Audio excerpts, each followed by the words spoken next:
very extraordinary.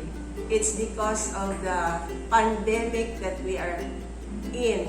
So, our methods of teaching you will also be different. Like, for example, you are in your homes and we are in school, and we will be communicating with each other. And since this is a very different school year, we would like the parents to be there always for their children, for their kids. Help them and inspire them, because the teachers will be very far from them. It will be you, their parents, who will be with them. To our students, since we will not have face-to-face learning, I also encourage you to do your assignments. Like, for example, during your synchronous activities with your teacher, you pay attention very well. And during your asynchronous activities without the teacher, but you can always call the teacher, your teachers, for consultation. And I hope that whatever activities, because we will be giving you activity sheets every day, I hope you will be able to do it independently, because independent learning will be one of the features of our school year, our schooling this school year. So, I would like to convince or encourage all of you to do your best and give your share. And the teachers will also be giving their best in teaching you through online or whatever digital learning that you would want. But for sure, we will be using our integrated distance learning guide. You will have a copy of this guide, although we already put this in the website of ICAS, but every student will be receiving this guide. And please try to read it carefully, and if you don't understand, please call your teachers. So again, welcome to ICAS. God bless us.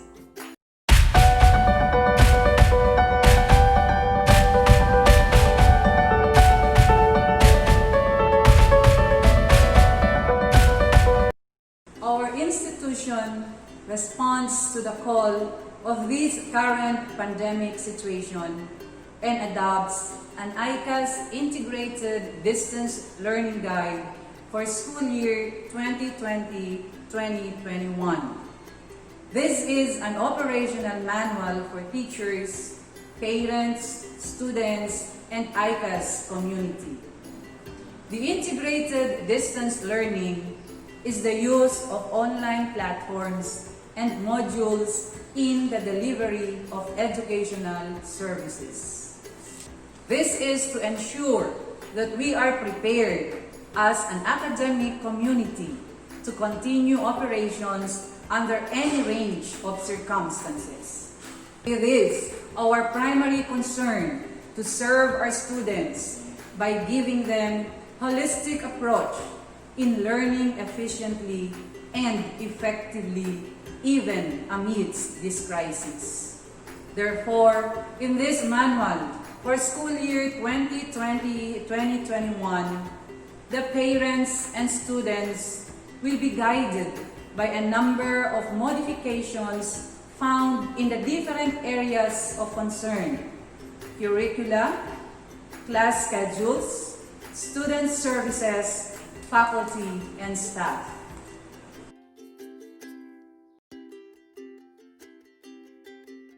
Immaculate Conception Archdiocesan School believes in a total formation of persons inspired by the charism of the Blessed Virgin Mary. The school adheres in actively participating in the evangelizing mission of the Church through quality Christ-centered education. Immaculate Conception Archdiocesan School further believes that through diverse value-laden instructional programs, the development of enlightened individual embodied with multiple competencies and appropriate values can be achieved for the holistic transformation of the society. Vision: holistically formed individuals for excellent service and transformation of society. Mission: we commit ourselves to provide relevant quality educational programs and services to develop morally and spiritually upright individuals, equipped with holistic competencies and varied technological skills for the service of God and humanity. Offer diverse formation activities that promote the development of Marian virtues and uphold Filipino culture and values. Implement innovative training programs that develop responsive leaders with high moral values committed to serve, and promote a culture of research to enhance and upgrade resources and capabilities for the improvement of life and society.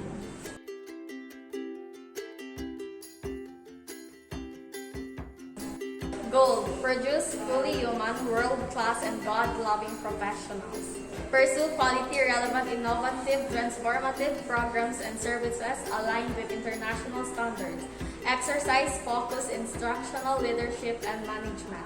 Establish strong research and community involvement programs to uplift quality of life. Core values: soar high, service-oriented, obedient, active, respectful, honest, innovative, goal-oriented, humble.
We are the grade 7 teachers and we are ready to meet you.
Online learning refers to the delivery of educational services through the WELA, Links, and Google Plus and Zoom app.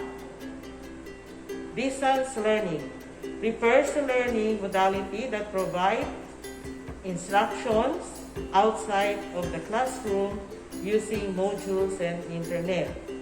Online learning platform refers to medium of instruction such as low bandwidth applications, Google Classroom, Google Meet, Zoom, emails, Facebook, and Messenger. Synchronous activity. Activities happen in real time, usually via video conferencing. Asynchronous activity are online learning activities that students can do on their own and at their own pace within a reasonable time frame. They require minimal real-time interaction between the teacher and the students, but provide students opportunities to communicate or consult with their teachers as needed.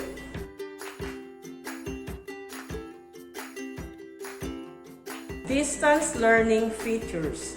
A. Structure. Distance learning provides students with a balance and equilibrium that regulates schedules and routines are achieved. Teaching from home is an initiative that gives students free and secure tools that are designed to enable collaborative teaching and learning. Distance learning is a process in which the main elements include physical separation of teachers and learners during instruction and the use of appropriate technologies to facilitate student-teacher and student-student engagements. Some essential items in distance learning schedule are the following. Daily check-ins.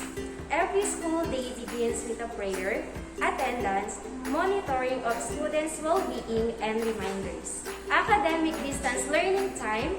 Academic classes are scheduled consistent to the developmental needs of the students, their essential competencies, and life skills. Classes are well-paced, with adequate recess times to make manageable and meaningful learning experiences. Consultation periods. Consultation, either individual or in small groups, is an essential element of the schedule. This may be initiated by the teacher, student, or parent for academic or non-academic concerns as needed. Non-academic day. 1 out of the 5 days in the school week is dedicated to non-academic activities. This may include guidance, spiritual formation services, wellness, homeroom guidance, and online recollections. Courses and lessons are designed in such a way that delivery is possible through distance learning but not always requiring the latest learning technologies, while constantly connected to the student's needs and context. Doing so will facilitate an easy program worth keeping and implementing beyond this time of the pandemic. No student will be left behind because learning materials will be available to them regardless of the strength of her internet connectivity or the limitations of her available gadgets. These may come in the form of low bandwidth versions of online learning materials or printable self-learning modules which may be picked up from school as needed. Holistic. Immaculate Conception Archdiocesan School believes in the total formation of a person, emotional, spiritual, social, physical, and mental aspects through diverse value-needed instructional programs and services.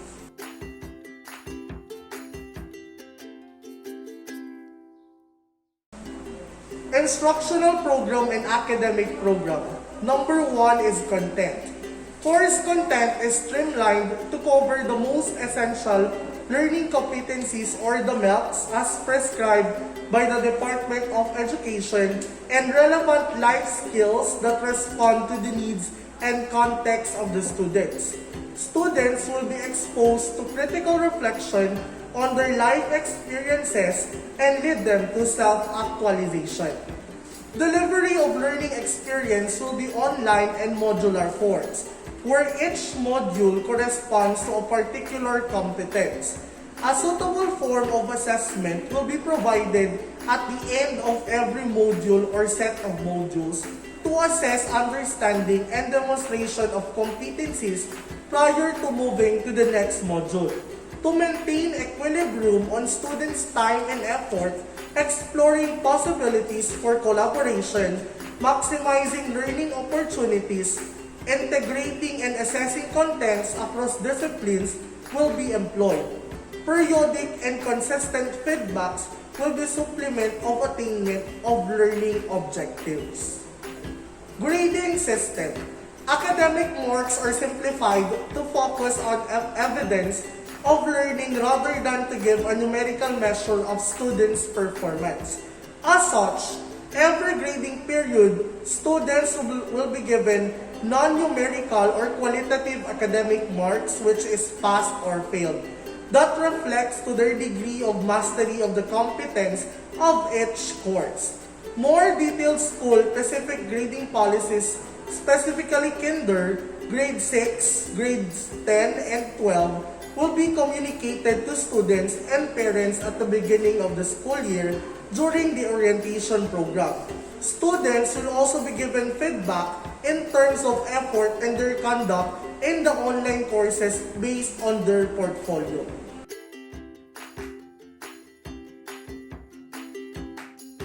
Spiritual formation. The spiritual formation experiences of our students is of utmost importance, being an archdiocesan missionary school. Thus, ICAS Tetuan, Wela, and Aralinks provide opportunities to nurture their personal relationship with God using the online platform.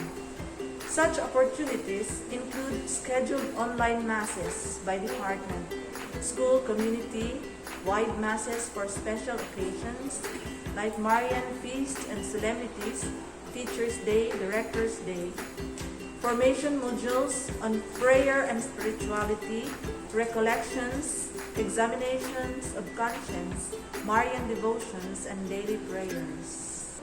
Our school campus ministry office, along with the religion and value subject areas and other related programs, has integrated the PSSG, Program for Student Spiritual Guidance, Be Fast, Bible Faith Action Sharing Team, and formation activities that involve our parents, guardians.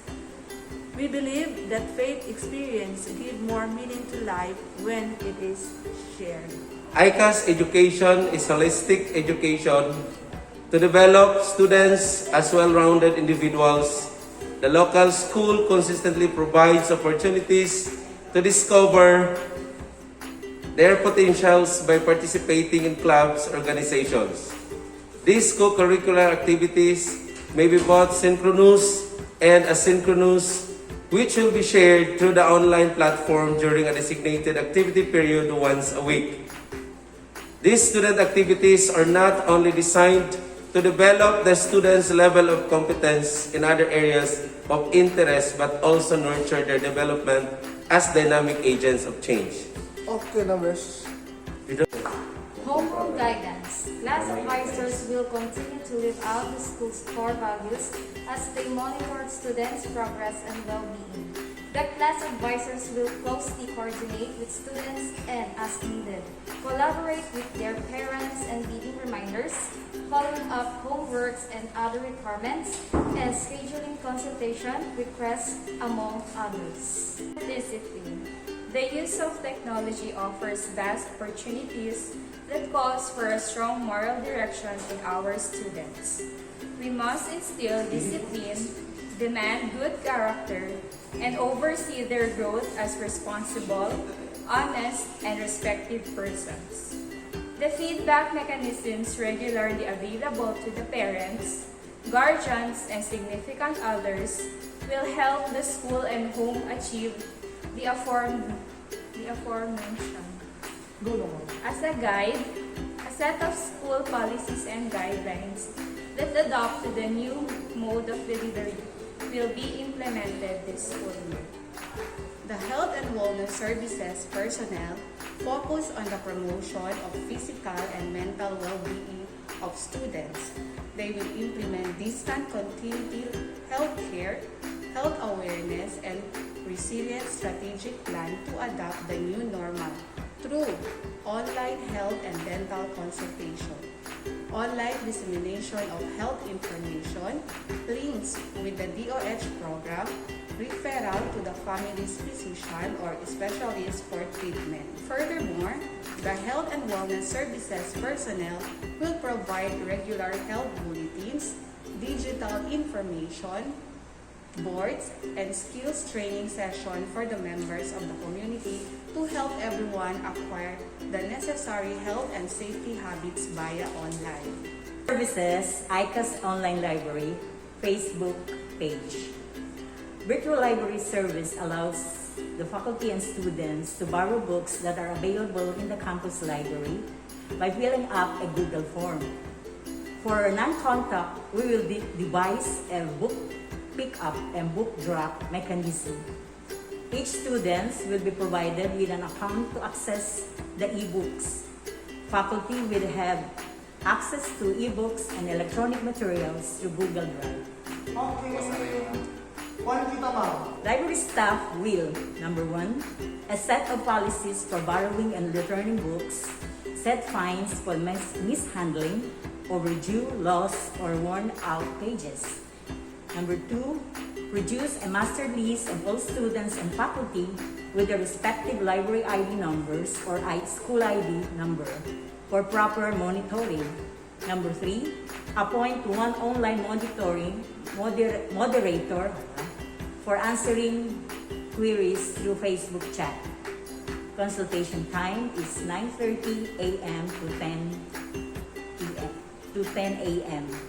2:30 p.m. and 3:30 p.m. Okay, advantages. 1, easy to manage, very accessible to most students. Number 2, means of communication, email, SMS, online chat, and mobile phones. Easy monitoring.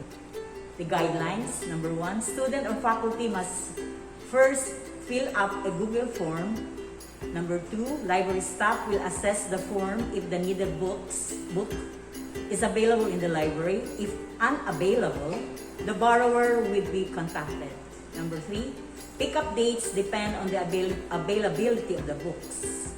Number 4, book drop dates, return date should be scheduled in case books cannot be returned on time and will occur penalty. Book requisition form. 1 is the library ID number. Number 2, your full name. Number 3 is the department for senior high students indicates standard. For junior high student indicate grade level and section. Number 3, contact number. Number 4, title of the books. Number 5 is the purpose for borrowing. Number 6, preferred pick-up date. And number 7 is the return date. Community involvement and awareness program. Our initiatives to conduct outreach programs and activities for community building and immersion still continue, provided that there is no physical interaction with the community. The following are the program's modified implementation of Student Supporting Students Program, or LOVE Drive. Adopt a school community program and other community engagements. Online service learning sessions and activities related to community involvement and being stewards of God's creation, among others, will be available to our students and parents to be integrated to other subjects area.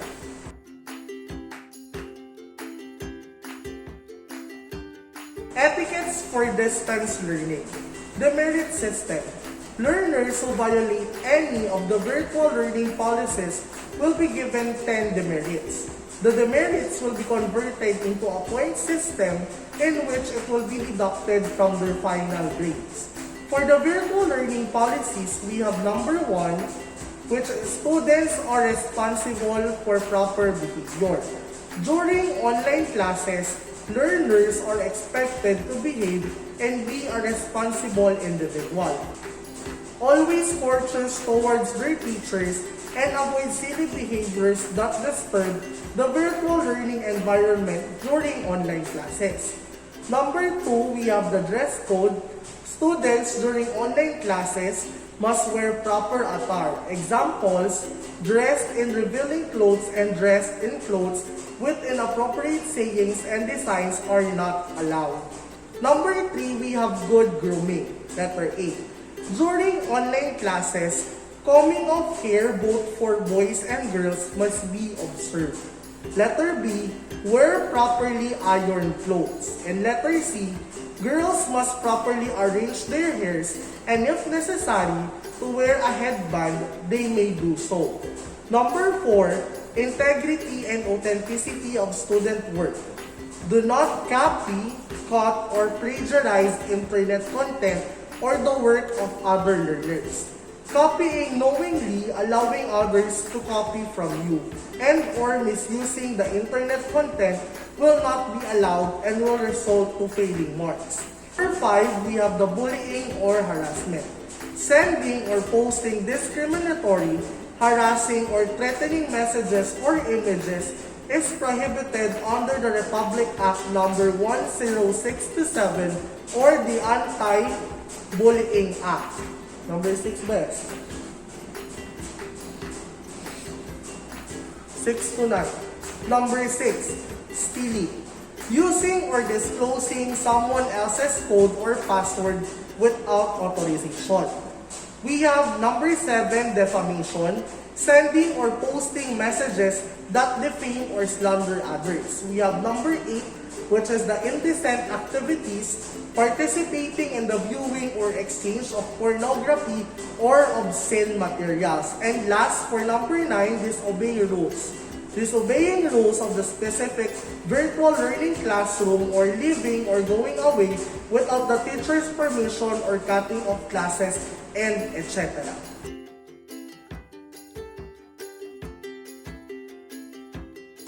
The school and home partnership is crucial in a learning environment characterized by independent learning and reduced direct instructional time with teachers.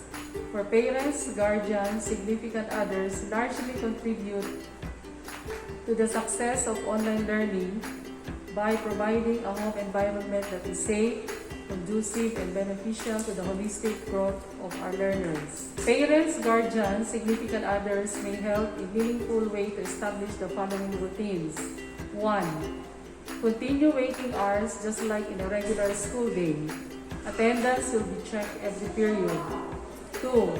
Maintain regular bedtime 7 to 8 hours for enough sleep. Set up a dedicated workspace for online learning. 3. Complete academic work independently as best as possible. 4. Do a regular physical exercise and proper hygiene for health and wellness.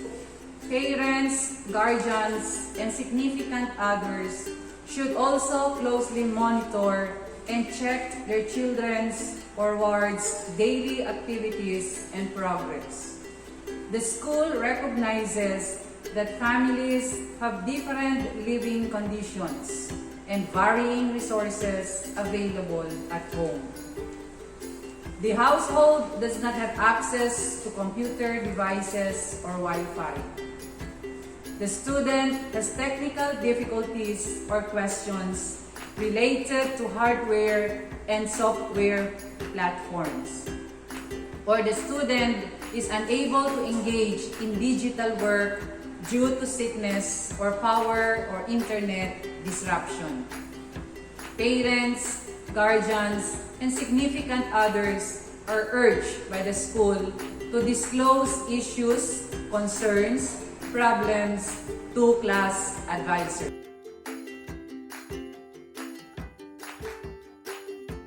Buenas tardes, todos ustedes. Mayang hapon para sa tanan. Assalamualaikum. Good afternoon. I would like to announce to everyone, especially to our students here in ICAS New and Old and the transferring, that our classes for this school year 2020-21 will start is coming August 17. Also in connection with our schedules for the DepEd requirements, which is August 24. Then I would like to ensure everybody, especially to our parents, that our students will be safe always because of our new mode of teaching, which is online. And therefore, we consider that your homes is our classroom and ICAS is always your home. So we'll make sure that with the preparation of our teachers, we can continue to expand and share the gift of God's wisdom to everyone, especially to our students, that no matter what, in this new normal condition, we'll always believe that ICAS will always remind all of us to become one family, as we always have and ask God's favor that we will be safe always with His grace in spite of these pandemic situations. We continue to ask the Lord for His strength, for guidance, enlightenment, and healing, and most of all, our concern for you students, because you are our priority here in ICAS. And I believe in the cooperation of our parents, with the alumni, and ICAS friends, we can always make sure that ICAS will always be your home and our home.